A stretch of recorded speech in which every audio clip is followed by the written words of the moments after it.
আমি আসলে বলতে চাচ্ছি ওই রকমই একটা কথা, যে তাহলে আমরা ছাত্র শিবিরকে এই সংগঠনের উপযোগিতাটা কি, সেটা বলতে চাচ্ছি। যে আমরা আল্লাহ রসুলের পথই যেহেতু মেনে চলবো, তাদেরকেই ফলো করব, তো তার জন্য আমরা এই সংগঠনে কেন আসবো, আমি সেটা জানতে চাচ্ছি। লিখিত প্রশ্নটি কি আপনার ছিল? হ্যাঁ, জি। জি, অর্থাৎ মিস্টার মাসুদ উনি যেটি বলতে চাচ্ছেন সেটি হচ্ছে যে আল্লাহ এবং রাসূলের যেটি অনুসরণ, যেটিকে আমরা ধর্ম বলে মনে করি, সেটিকে তো একজন ব্যক্তি এককভাবে পালন করতে পারেন। সেটিকে পালন করার জন্য ঠিক এটিকে রাজনীতির ময়দানে টেনে আনার কোনো দরকার নেই, বরং ব্যক্তিগতভাবে পালন করলে সেখানে হানাহানি, মারামারি কিংবা যে প্রবলেমগুলো সৃষ্টি হয় এগুলো হওয়ার সম্ভাবনা অনেক কম।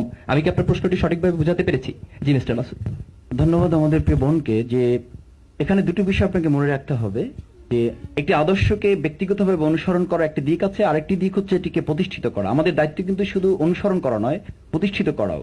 যেমন নামাজের ব্যাপারে আকিমুসসালাত, নামাজ পড়তে বলা হয়নি, নামাজ প্রতিষ্ঠিত করা। ঠিক তার সাথে আকিমুদ্দিন, ইসলাম প্রতিষ্ঠিত করাটা বলা হয়েছে। আপনি শুধু কোরআন পড়বেন, কোরআন অনুসরণ করবেন ব্যক্তিগতভাবে, বাট এটিকে এস্টাবলিশ করবেন না সমানে তা না। আপনার দায়িত্ব কিন্তু মনে রাখতে হবে, আপনাকে যে দায়িত্ব দিয়ে পাঠানো হয়েছে সেটি হচ্ছে ইন্নী জাইলুন ফিল আরদি খলিফা। আপনি হচ্ছেন আল্লাহর পক্ষ থেকে পাঠানো প্রতিনিধি।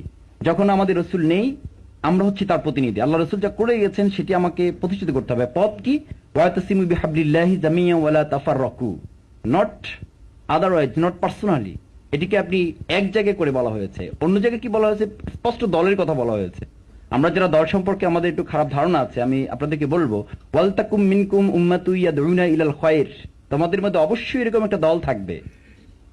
ওয়ালতাকুম মিনকুম উম্মাতু ইয়াদউনা ইলাল খায়র, তোমাদের জাতির মধ্যে এমন একটা দল থাকবে, ইয়া'মুরুনা বিল মারুফ ওয়া ইয়ানহাউনা আনিল মুনকার, সে সৎ কাজের আদেশ করবে, অসৎ কাজের নিষেধ করবে। আপনাকে মনে রাখতে হবে, শুধুমাত্র সৎ কাজের আদেশ করার মধ্যে যদি আপনি সীমাবদ্ধ থাকেন, দ্যাটস নট প্রবলেম। কিন্তু প্রবলেম হচ্ছে যখন আপনি অসৎ কাজে নিষেধ করতে যাবেন, আর নিষেধ করতে যেতেই আপনি একা পারবেন না, আপনাকে সংঘবদ্ধ হয়ে যেতে হবে। হ্যাঁ মিস্টার মাসুদ, ঠিক আছে, এটি একটি সংঘবদ্ধ দল, কিন্তু সংঘবদ্ধ দলটিকে রাজনৈতিক হওয়ার কি প্রয়োজন? না, রাজনৈতিক অর্থ আপনি এই সংঘবদ্ধতা কিসের ভিত্তিতে হবেন?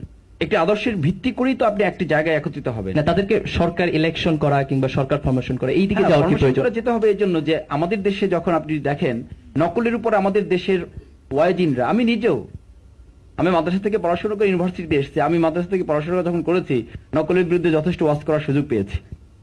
দেখেন, এই নকলের বিরুদ্ধে যত ওয়াজ করা হোক না কেন, যদি গভর্নমেন্টের ব্যাপারে একটা সরকার যদি উদ্যোগ না দিত, আপনি বলেন যে ওয়াজ করে শুধুমাত্র আমাদের দেশের হুজুরদেরকে যদি লাইসেন্স দেওয়া হতো যে আপনারা ঘন্টার পর ঘন্টা ওয়াজ করবেন, নকল বন্ধ হতো। আপনি বলেন পলিথিনের বিরুদ্ধে আমাদেরকে যদি লাইসেন্স দেওয়া হতো, ঘন্টার পর ঘন্টা ওয়াজ করেন, আপনি কি পলিথিন বর্জন করতেন? আপনি বলেন ধূমপানের বিরুদ্ধে আপনি কম বক্তব্য দিয়েছেন। গভর্নমেন্ট উদ্যোগ নেওয়ার পরেও কিন্তু আজকে দেখবেন যে কোথাও কোথাও লুকোচুরি খেলছে মানুষ। কেন খেলছে? তার নৈতিক রিভলিউশন যেটি, নৈতিক মোটিভেশন যেটি, সেটি হয়নি। আমরা মনে করি যে আমাদের প্রয়োজন একদিকে আইডিওলজি, আর একদিকে প্রয়োজন একটি রাষ্ট্রীয় প্রতিনিধিত্বশীল জায়গা, যেখান থেকে এটিকে প্রতিষ্ঠিত করা যায়। আল্লাহ রসুল সেটি করেছেন। মক্কায় তিনি পারেননি, পেরেছেন মদিনায় গিয়ে, তার সেখানে তিনি পাওয়ার হাতে নিয়েছিলেন। আমাদের পাওয়ারের ক্ষমতা, আমরা লোভ নেই, কিন্তু এটি প্রয়োজন আমার পুরো আদর্শকে ময়দানে বাস্তবায়ন করার জন্য। অর্থাৎ আপনি বলতে চাচ্ছেন সমাজের যে সংস্কারের ধারণাটি বা অসৎ কাজকে বাধা দিয়ে আপনি যে একটি ভালো সমাজ প্রতিষ্ঠা করতে চাচ্ছেন, এটি রাজনৈতিক শক্তি ব্যতীত কিংবা এটি ক্ষমতা ব্যতীত সম্ভব নয়, এবং সেই জায়গাটির কাছ থেকে আপনি ক্ষমতাকে চাচ্ছেন। না, ক্ষমতা চাচ্ছি বলতে মানুষ যখন দেখবে যে আমার মধ্যে এমন কিছু বিষয় আছে যে বিষয়গুলো তার জন্য প্রয়োজন, তখন আলটিমেটলি মানুষ আমার কাছে ক্ষমতা প্রয়োগ করবে। এবং তখন এখানে একটা সম্পর্ক প্রশ্ন আছে, অবশ্যই এটি সম্পর্ক যুক্ত হতে হবে। জি ভাইয়া, আপনি বলেছেন যে দলের কথা, যে দলটি হচ্ছে আল্লাহ এবং তার রাসূলের দল, এবং সেই দলটি হচ্ছে উত্তম, এবং আমাদেরকে সেই দলের মধ্যে ইনক্লুড হতে হবে। কিন্তু বাংলাদেশে দেখা যাচ্ছে যে একটা দল, মানে পীর সাহেবের দল বলছে আমাদের দল তো সঠিক, তাবলিগের দল তারা বলছে আমাদের দল সঠিক, এটা আল্লাহর জন্য কাজ করছে, শিবির বলছে যে আমাদের দল সঠিক, আল্লাহর জন্য কাজ করছে। তাহলে আমরা তো দ্বিধার দ্বন্দ্বের মধ্যে পড়ে যাচ্ছি যে কোন দলের মধ্যে প্রবেশ করবো। সবগুলোই ঠিক। এক্সকিউজ মি, আমাকে মাফ করবেন, আগে একটু বলে নিচ্ছি। আপনি বাজারে গেলেন, 100 টাকা হাতে আছে, আপনার বাবা একটি ইলিশ মাছ কিনতে পাঠিয়েছেন, বাড়িতে 3 জন মেহমান আছে, দেখলেন 7 জন লোক ইলিশ মাছ নিয়ে বসে আছেন। আপনার খুব রাগ হলো, ইলিশ মাছ ভালো জিনিস, 7 জন নিয়ে বসে আছে কেন? একজন বসে থাকবে, গিয়ে 100 টাকা দিয়ে কিনে চলে আসবো। আপনি যখন 7 জন লোকের কাছে দেখলেন, রাগ করে 5 কেজি খেসারির ডাল কিনে বাড়ি চলে গেলেন। What is it? 100 টাকার একটা ইলিশ মাছ কিনতে গেলে আপনি কি করেন?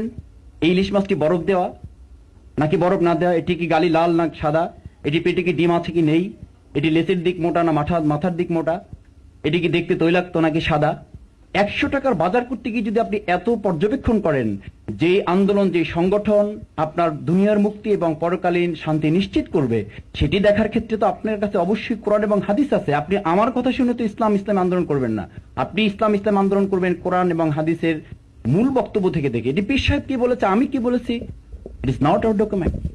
সেজন্য আপনার দায়িত্ব হচ্ছে আপনি এটি করে, যে এই কথা বলে আমাদেরকে বলে যে হুজুররা আপনারা এক জায়গায় হন, যেটি বলতেছে সে কিন্তু ধর্মনিরপেক্ষতার আন্দোলন করতেছে। আমরা তাকে বলি আপনি ইলিশ মাছ 60টি দোকান থেকে রাগ করে ডাল কিনে নিয়ে যাবেন না, কারণ এই 60টি থাকাতে আপনার সুবিধা হয়েছে, এর মধ্যে কোনটা ভালো সেটি আপনি দেখতে পারবেন। আজকে ইসলামী আন্দোলন অনেকগুলো থাকার কারণে আপনার তো সুযোগ আছে এর মধ্যে প্রপার কোনটি। আর যদি একটি থাকতো, যদি শুধু ছাত্র শিবির থাকতো, অথবা ধরেন শুধুমাত্র একজন পীর সাহেব থাকতো, তাতে ভালো মন্দ আমরা খুঁজতে পারতাম না, বরং সে আরো তাতে বেশি স্বেচ্ছাচারী হয়ে উঠতে পারতো। জি, ধন্যবাদ জনাব মাসুদ। আমি পরবর্তী প্রশ্নে চলে যাচ্ছি, এটি নিয়ে আর সম্পূর্ণ প্রশ্ন দিব না, আমাদের হাতে অনেকগুলো প্রশ্ন আছে। মোহাম্মদ আব্দুল সালাম। মোহাম্মদ আব্দুল সালাম, দর্শন বিভাগ। আমার প্রশ্নটা করার আগে আমি কিছুটা বলতে চাচ্ছি যে আমি লক্ষ্য করেছি ঢাকা বিশ্ববিদ্যালয়ের প্রত্যেকটি ডিপার্টমেন্টের ছাত্রদের মধ্যে, ছাত্র ভাইদের মধ্যে ছাত্র শিবিরের কার্যকারিতা বিদ্যমান রয়েছে, যার কারণে আমার মনে হয় বিশ্ববিদ্যালয়ের ছাত্ররা ছাত্রদের একটা বড় অংশ শিবিরের সাথে প্রত্যক্ষ বা পরোক্ষভাবে জড়িত রয়েছে। কিন্তু ছাত্রীদের মধ্যে আমি লক্ষ্য করেছি এই ছাত্র শিবির সম্পর্কে একটা নেগেটিভ ধারণা রয়েছে। এর কারণ আমার মনে হয় সেটা হলো ছাত্রীদের মধ্যে কোনো শিবিরের কার্যকারিতা বিদ্যমান নেই ঢাকা বিশ্ববিদ্যালয়ে। আর আছে কিনা সেটা আমি জানি না, যদি থেকে থাকে সেটা মনে হয় খুব বেশি জোরালো ভাবে নেই। এখন যদি না থেকে থাকে তাহলে এ ব্যাপারে